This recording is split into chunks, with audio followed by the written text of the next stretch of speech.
Is chronic pain in the body, like muscles, bones, joints, and nerves? Or is it in the brain related to stress, anxiety, depression, or fear? Now, obviously, if I cut my hand with a knife and I'm bleeding, I'm gonna have pain. But then why is it, when you fall down and you scrape a knee, and you're playing and you're having fun, you can run around all day and not even notice that you're having pain until you look down and see the blood coming out of your knee, and then you have pain. Even this simple example demonstrates how the body and the brain both can influence whether or not you'll have pain. This is because even when I cut my hand and I'm bleeding, the sensory information from my hand has many stages in which it needs to travel before it gets to my brain. There are many synapses, like gates, that open or close and allow information to travel through or block that information, in which case you would not have a danger signal go to the brain. So no pain. And even when a danger signal does reach the brain, it still has to pass through more gates. For example,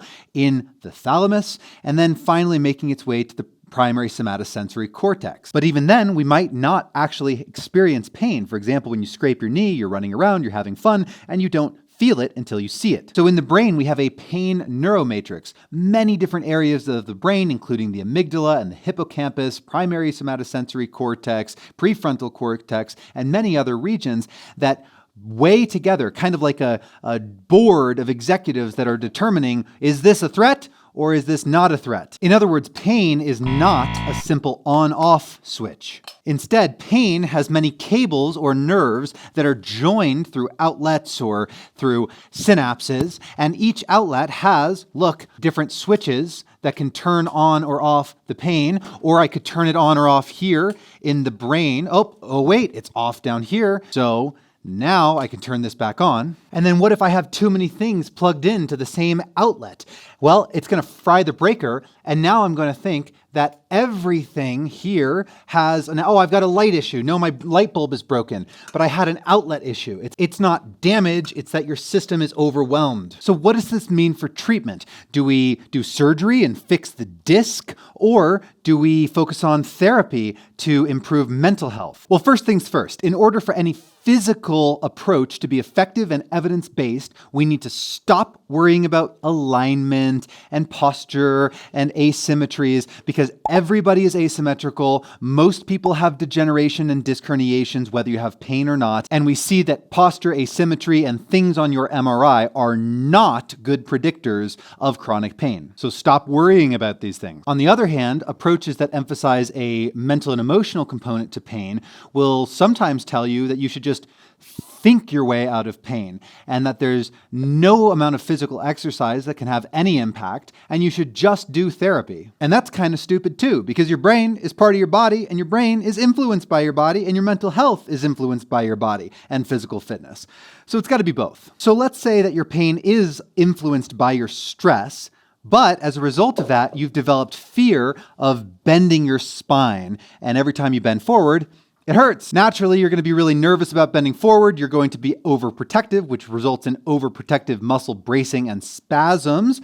More pain, more flare-ups, which proves to your brain that it is dangerous, which makes you more guarded, which results in more spasms, and it's a horrible doom loop. So while therapy in this instance could be helpful for the stress and fear component, it lacks a physicality to back it up. But if you only do exercises that are meant to brace your core and teaching you that bending is dangerous, then you're actually reinforcing the fear and the stress and deconditioning your body at the same time, which then reinforces that bending is dangerous, reinforcing the fear, which deconditions the body, which makes you worse at bending, and therefore reinforcing each other forever, and you get worse and worse and worse. So if you've hurt yourself bending over and picking up heavy objects, and people on the internet are telling you to do Jefferson curls to get over that fear, if your brain does not believe bending is safe, then when you try to bend forward, it will spasm the muscles in your back, resulting in a flare-up. So if you're new here, I'm Dr. Anthony Davis.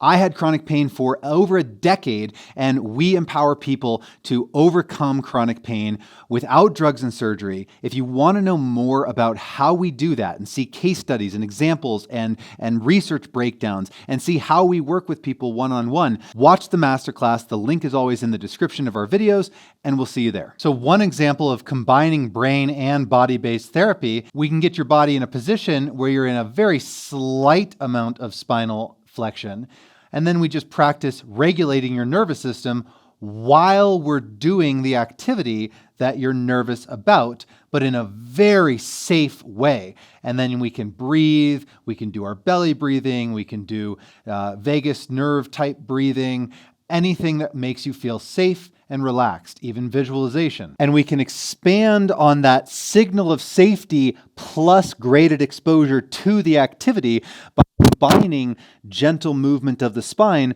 with peaceful breathing to regulate the nervous system while you attempt to do things that you're nervous about in very controlled, safe amounts. Going slow teaches the brain that it's safe, so it's less likely to accidentally hit the alarm system prematurely, and going slowly teaches the body that it's safe by gradually conditioning the muscles and joints and discs to be able to tolerate that load by becoming stronger, tougher, more mobile, and more resilient. And then eventually in real life, you should just be able to pick things up at whatever angle, however often, and move without perfect form and not be stressed about it because you feel safe mentally and physically, you've proved that you are capable of doing these things without flare-ups. This is why in our Beyond Back Pain program, when we work with our clients, we take a full body approach to full body mobility, full body strength.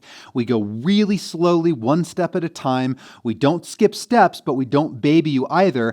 And we combine that movement-based therapy with brain-based therapy, including regulating your nervous system, breathing techniques, meditation, sometimes even things like cold exposure, music therapy, art therapy. It really depends on the individual and what specific things for you will give you signals of safety to improve your nervous system regulation and address physical strength and resilience at the same time. We have to do both of these things, not to mention nutrition and sleep and lifestyle and people, places, things that are also impacting your pain. We need to look at the bigger picture. Now, a lot of you are going to want to see how we actually break down overcoming the fear of bending in terms of a physical exercise progression. So we have a full video walking you through overcoming the fear of bending. That video is appearing on your screen now, and I'll see you there.